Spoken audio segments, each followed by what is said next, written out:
This is a clip from the Virtuoso show, enriching entertainment through story and sound. Aloha! All right, everyone. I am having my cousin, Donovan Colton, who is a composer, multi-instrumentalist, and producer on the show today. And it is my great pleasure to welcome you, Donovan. Oh, thank you. It's great to be here. I know that since your early teenage years, you have been working on the piano, guitar, drums, bass, and you taught yourself how to write, record, and mix all of your own work, as well as studying classical musical theory. And I've always been impressed by your projects. And can you tell me where the spark of inspiration came for you and your music journey? Well, I mean, honestly, so when I was 4, it probably started when I was 4. My dad gave me a stereo and just a bunch of classic rock CDs, and I was just absolutely obsessed. And so I was just begging to learn guitar. My mom was like, well, if you want to learn guitar, you should learn piano first, because it's such a, fantastic foundation for music. And so I actually started learning piano, and like a couple months later, I started guitar when I was 5. And honestly, since then, it's just been, snowball effect, just getting pretty much any inspiration from anything, all of my favorite, artists and other composers and that sort of thing.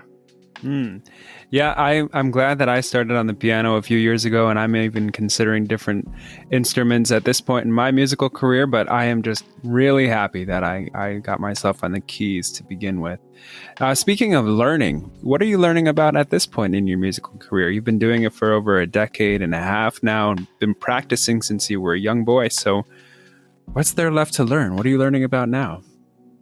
There's a lot to learn. I feel like such a noob. I mean, I've done, 14 albums. I just finished a film and stuff. And I film composing is kind of been my main goal. But the last few months, I've been really starting to focus on game composing, so composing music for video games, and that is like a whole nother area to explore. I mean, it's such a different style of writing music than for like film. From A to B, it's just a linear story. You're just telling a linear story, where video games, the player is the one who is prompting all the story, throughout the game. So the music has to adapt to that, and it still has to tell a story, though. It just has to do it in a way that's not determined already. So it's quite a different realm. And so I've been really learning a lot about, writing that sort of way for music, and which is a non-linear fashion. How exactly does that work? It sounds like a very interesting concept, because, like, for example, your previous compositions start in point A, end at point B, and tell a story throughout. How do you compose for video games in a non-linear way? It's super interesting. So, I mean, throughout the game, in the game engine, the player, as they're moving through, the game, they're basically triggering all these, there's tons of triggers that, trigger sound effects, and then it also triggers the music. And so, like, let's say there'll be this, you're playing the video game, you're in a certain area, the music will have, a kind of calm layer. It's for exploring the area. And then, like, let's say there's, something kind of more tense that happens, in the game. The music then will trigger a layer to the song that's a more tense kind of version of what was going on before. And then, let's say the tense thing kind of subsides and it's something, else happens on the screen. And so then it will trigger, either the same music that it was before, or maybe a different part of the song, that's kind of calm or something like that. And it basically is just like grabbing. It's like there's like 10 different songs going on at once at all points in time, but depending on what the player is doing, it's picking different songs or different parts of the song and kind of constructs it there. And so you have to basically make sure things like loop really well, and then transitions to other things go really well. That way, whenever the player is going, they could, never notice any disruptions or any weird things happening with the music. Interesting. What a cool concept. I remember when we were growing up, spending time at your house and playing lots of video games. The Legend of Zelda comes to mind. Yeah. Tell me about your favorite genre of music and why. I mean, it's super hard because it just kind of depends. Really, honestly, my favorite style of music right now is kind of a modern orchestral style of music. However, I really grew up loving rock and metal and that sort of thing. I have a really deep appreciation for every genre of music, as long as it has a creativity side to it, which most music does. And so there's something to love about I think all genres of music, really. But yeah, I mean, the rock and metal stuff honestly was what kind of kept pushing me, just because it's a very complex genre of music, and it's kind of weird to realize, but it's very deeply tied into like classical music as well. It's a completely different sound. It's just has that same kind of theory approach where it's really structured. It's really it's not like something like jazz where it's really kind of free form, and like you could take things lots of places to get from A to B, where like classical and like the rock and metal kind of stuff, it's very structured from getting from A to B. There's a lot more quote unquote rules, even though there's not really rules. It's just a lot more strict, I guess. And I love that complexity side of it. I also love, jazz and that sort of stuff. That's a lot more free form, but I don't know that I guess, yeah, style where it's more structured, I guess, is kind of my favorite. I can relate, because when I started studying the form of screenplays, I also found that there are lots of quote unquote rules, or there's a specific structure to, design the emotional machine to have the highest impact. I mean, you can break the rules, but it might not work. And structure is sort of like a tree that bends in the wind but doesn't snap. Like, you can move things, but you don't want to break the rule too far. Sure, absolutely. It's actually kind of funny though, because one of my favorite composers, actually, I mean, he is my favorite composer, Hans Zimmer. He always says basically like completely bend rules and that sort of thing. I mean, he's somebody who makes very structured music. However, he also completely breaks a lot of quote unquote rules. But I think the difference is he knows the rules that he's breaking once he's doing it. So he's not, using necessarily the approach where, it's following all those strict rules. It's kind of like, okay, I'm not going to follow the rules. And because it's so deliberate and owns it so well, I think that's where it starts to, kind of take life, I guess. Yeah. Yeah, I guess you can take that approach and hope to succeed. Yeah. You have to. It's a slippery surface, because it's something that could be like either amazing or it could be absolutely horrible, and then you just learn from it and move on. Right, exactly. But I guess playing safe and playing by the rules can also be boring, and produce a cookie cutter product that doesn't inspire anyone.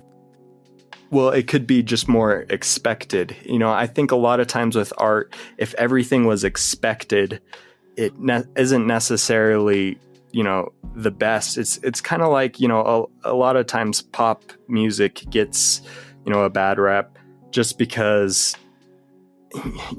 especially as a music producer, for me, is whenever I listen to a pop song, I'd know everything that's going to happen in the song. And, and that's, there's stuff I could still love about, a lot of pop music, like, mixes and, the production side of it. I really enjoy that.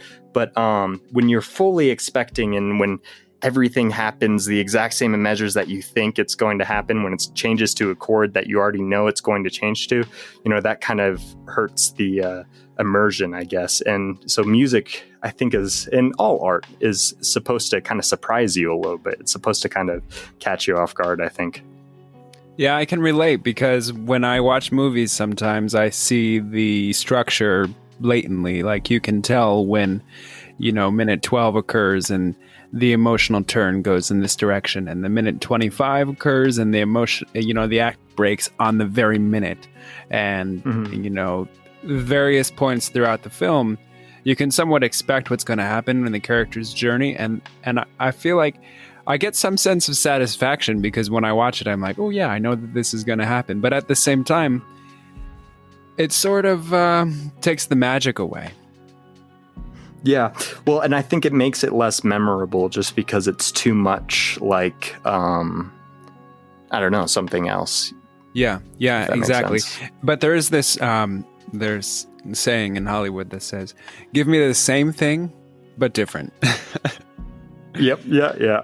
So Donovan Colton has helped me greatly compose some beautiful soundtracks, and I want to talk about the process. So I gave you a couple of guidelines. I remember telling you about how I wanted to produce a sound that encapsulated a global spirit, and you really took that and ran with it. You gave me sounds from Europe, you gave me sounds from Africa, you gave me sounds with the guitar, with the piano, with full orchestral pieces. So just tell me about your journey producing the music for this show. Yeah, absolutely. Well, it was kind of like really kind of going into little pockets, I guess, of different sounds. One thing I wanted to be really careful of when I was composing this music is that I wasn't being disrespectful to any sort of the cultures, just because a lot of those places like in Africa or the Middle East or any Asian kind of countries, they have very specific traditional theory that the music is built off of. And I'm very well trained in the kind of classical Western music theory, so really that's Europe and kind of over it, stuff that was developed in the last 400 years or so. And a lot of the kind of Middle Eastern and Asian kind of traditional music is built off of very, very different music theory. So I wanted to kind of like capture that sound, but without getting too far into it, because I am not super well studied. I've definitely spent a considerable amount of time studying that style of music because I love to be as well rounded. But honestly, I mean, to fully capture that traditional kind of cultural sound, I mean, it takes like a lifetime of learning, honestly. So, it was a really fun balance of, kind of capturing the sound, but really staying true to kind of my personal composing style and not disrespecting any sort of the cultures. Yep.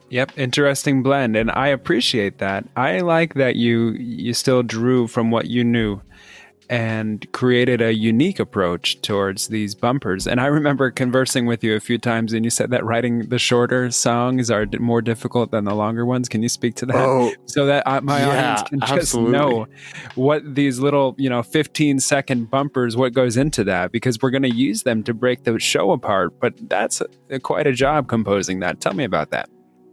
Yeah, absolutely. So writing a 15 minute, honestly, writing a 15-minute piece is easier than writing a 15-second piece. And I think the reason is because I love storytelling. I love taking, music through a journey. And for this project, we have a kind of a overarching theme. So for the intro and, the outro is based off of a theme. And I decided to condense that theme down to just simply, technically it's 4 notes, but it could be even brought down to 3 notes. And the reason I made the theme able to do that is so I can bring those 3 notes into these super short songs and be able to fit them in, different scales. So it works with the different kind of sounds, that we're going for. But yeah, I mean, writing a convincing, that 15-second song that puts you in the sound world for whatever we're trying to convey is really tricky, because it's not every second at that point makes a big difference. But it's fun. It's a fun challenge, though. Good. I'm glad that I was able to challenge you creatively, and I respect that. You were able to design a world of sound that brings someone somewhere, tells them a quick story, and then drops them off without it sounding abrupt in only about 20 seconds. That's quite an accomplishment. Sure. Yeah, it's definitely tricky, but yeah, it's fun. I'm glad that we, got to chat and we got to work on this project together. And to many more, thank you, Donovan, for your time today. If people who are listening to the show are interested to hear more of your music and see what you're up to, where should we direct them? So I've got my website, donovancolton.com. But I'm also, under any sort of streaming service, Spotify, Apple Music, YouTube Music, anything that, whatever you listen on, just under my name, Donovan Colton. Great. All right. Oh, well, thank you for your time today, Donovan. I'm glad that we got to sit down and discuss music together. It was a lot of fun. Yeah, it was great. Thank you. Okay. Till next time.